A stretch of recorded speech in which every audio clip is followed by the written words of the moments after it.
Et salut, c'est Liro pour la chaîne Moto63. Aujourd'hui, on se retrouve pour parler des super motards à moins de 5000 euros. Comme la dernière vidéo, si vous avez besoin de procurer des pièces super motards, jantes super motards entre autres, MBL dans la description, vous avez le site internet. Si vous ne comprenez pas, vous avez mon numéro de téléphone. Si vous voulez que je vous donne des explications, qu'on parle de votre super motard, téléphonez-moi, ça vous permettra d'avoir des très bons renseignements. Comme dans la vidéo super motard moins de 3000 euros, et ben il y aura un package de base si on prend une enduro et qu'on la transforme. C'est-à-dire 800 euros de jantes MBL si c'est possible. Un petit disque de 320 mm avec une patte de déport, j'ai donné à 200 euros, mais comme je l'ai dit, il y en a sur mon site à 179 euros, donc c'est très facile de faire baisser encore la note. Pour les pneus, une moyenne pareille de 200 euros. Pareil, tu peux faire baisser la note. Il y a des Power de CT, ils sont à 170 euros le train. Ils vont être arrêtés bientôt, mais ils vont être remplacés par Michelin, donc pas de problème. Donc voilà, on est sur une moyenne, donc on est sur une moyenne de 1200 euros. On peut faire moins, c'est pour que les chiffres soient quand même assez ronds. Maintenant, on va parler du premier super motard. Allez, c'est parti, on va passer sur le premier super motard, la 450 WRF. On a commencé dans la dernière vidéo sur les WRF, on fait pareil sur celle-là. 450 WRF, mais plus dans les années 2004, 2005. Regardez, là, on en trouve une à 3000 euros.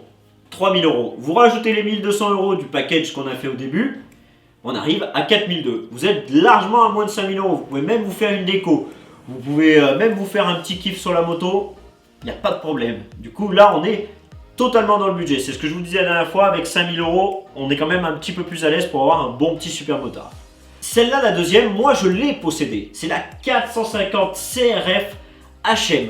Donc, c'est la 450 CRF R qui est homologuée par HM.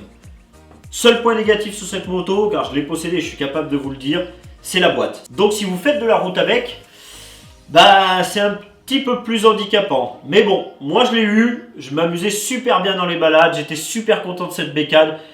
En plus elle était à carbu, c'est vraiment les anciennes motos qui étaient grave nerveuses. La CRF, elle avait beaucoup plus de puissance à l'époque, donc pareil dans les années 2004-2005, que la WRF. Mais 100 fois plus de puissance, et niveau fiabilité, j'ai jamais été vraiment embêté. Donc vous en avez plein, à 2007, à 3005, c'est pareil, package super motard, on y met dessus, on se retrouve tout à fait dans nos frais, super bien, on peut même se permettre de faire une déco, de se faire un petit kiff, un petit pot d'échappement, etc., etc. Honnêtement, le 450 CRF, je ne saurais le conseiller, mis à part qu'il n'y a pas de démarreur électrique, donc il faut vraiment kicker, je me rappelle de ce kickage interminable, mais c'est vraiment le top. Pour les wheelings, bah, alors là... il n'y a aucun problème, il y a plein de vidéos sur ma chaîne YouTube, vous tapez 450 CRF Moto 63, vous trouverez facilement les vidéos et vous verrez que moi c'était le kiff. Même si les plastiques qu'il y a sur les vidéos, elles sont de 2013, bon, c'était pas une 2013, c'était une 2005. C'est juste que j'avais changé les plastiques, on peut les adapter, il y a des kits qui existent sur internet. Enfin, cette moto elle est top, c'est une Honda de toute façon. La moto que je vais vous présenter là, c'est une moto où on peut, pareil, transformer les carénages. C'est-à-dire qu'on peut passer d'une 2005 à une 2012. C'est la 250 gaz-gaz. Oui, on peut le faire en changeant la boucle arrière, la selle, le réservoir, les carénages, voilà. Il y a des kits d'adaptation qui existent et on peut même le faire soi-même, le kit d'adaptation. C'est assez facile, moi je l'ai déjà fait. Et c'est une moto, c'est pour moi une des premières de temps en enduro qui a été coupleuse. Elle fonctionne super bien. Elle a de la puissance, elle a tout ce qu'il lui faut. Alors les wheelings, je t'en parle même pas, tu l'adresses comme ça. D'ailleurs, il y avait un youtubeur qui n'est plus sur YouTube aujourd'hui, mais à qui je passe un gros big up parce qu'on s'entend bien, ça nous arrive de parler encore ensemble. C'est Speedbike. Speedbike avait une gaz-gaz à l'époque et il faisait des trucs de folie avec. Donc franchement, c'est une très très bonne moto. Lui serait même capable de le dire, je suis sûr, que c'est une très très bonne moto. Cette moto gaz-gaz, là, je vous ai présenté dans les années 2004-2005.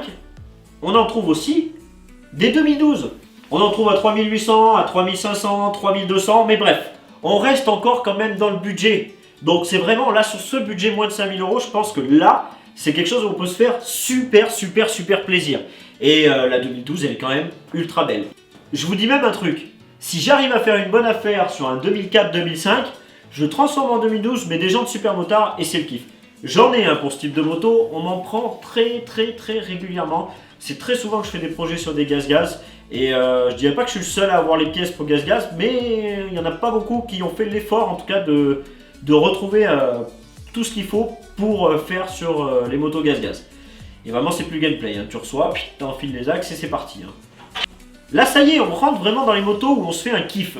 Il y a là 300 EXC de chez KTM, les 2008, hein. Pas avant, hein, parce qu'avant elles sont pas super fiables. Vous savez ça c'est les écopes à trous, celle en 2008.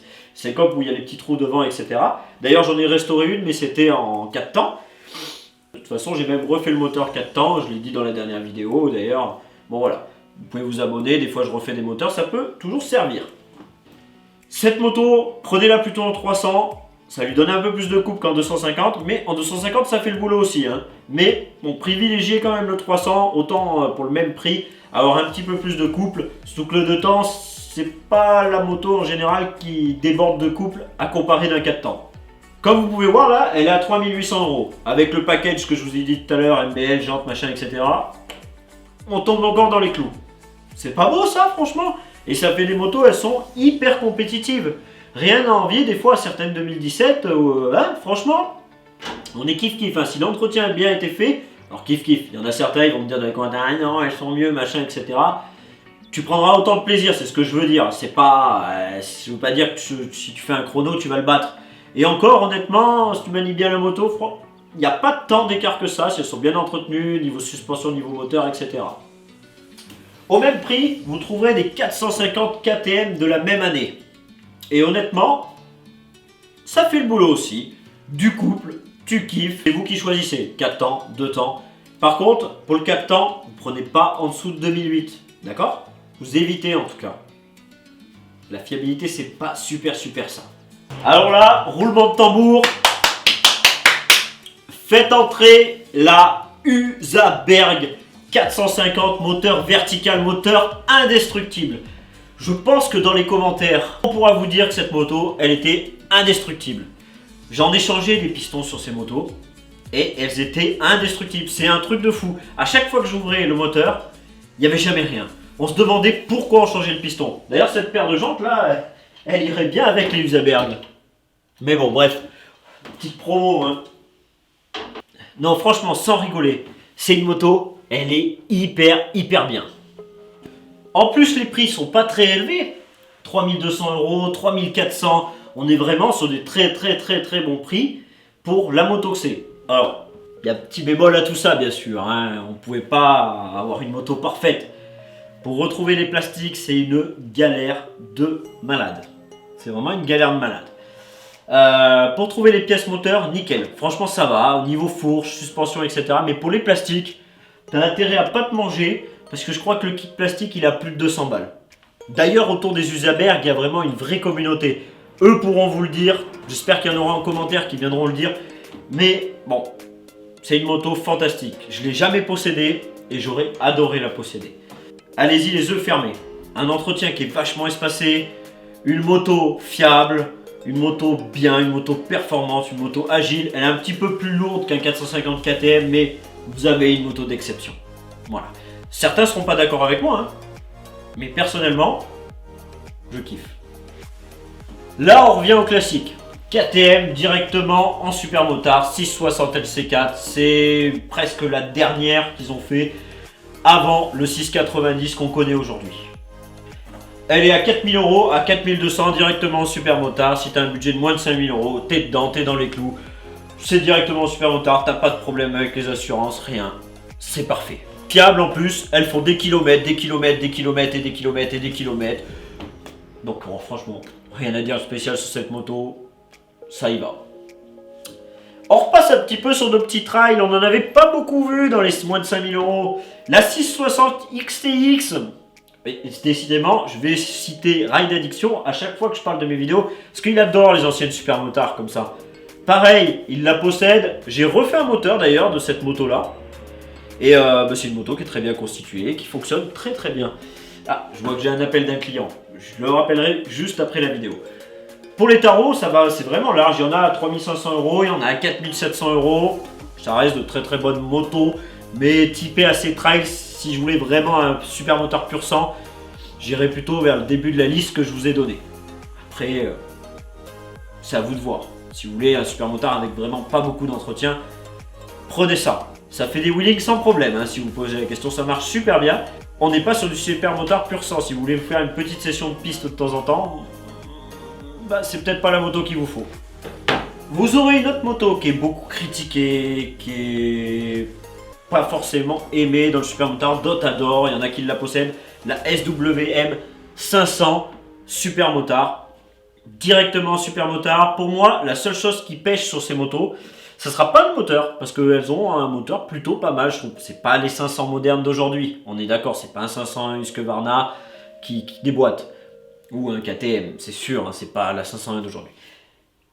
Mais la seule chose à faire dessus, sachez que c'est les suspensions et un bon réglage carbu, voire même le changer si c'est possible. Et là, vous avez une moto qui est très bien. C'est sûr que c'est des concessions à faire. Si vous connaissez un peu en mécanique, vous faites préparer la fourche ou vous le faites vous-même si vous avez les capacités. Petit changement de carbu pour un Kein ou autre chose.